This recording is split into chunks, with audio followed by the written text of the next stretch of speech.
ฝนตกแล้วค่ะวู้ชุ่มฉ่ำเลยค่ะ ว้าว บรรยากาศดีมากเลยค่ะ โอ้โหลมแรงด้วยค่ะเนี่ยฝนสาดค่ะทุกคนเห็นไหมบนหลังคาโอ้ยแรงมากๆเลยค่ะใบไม้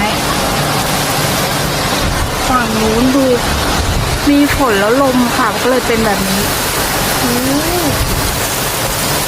ดูบนหลังคา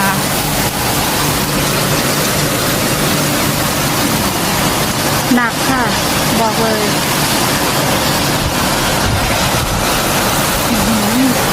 เพราะว่ามีลมค่ะเลยเป็นแบบนี้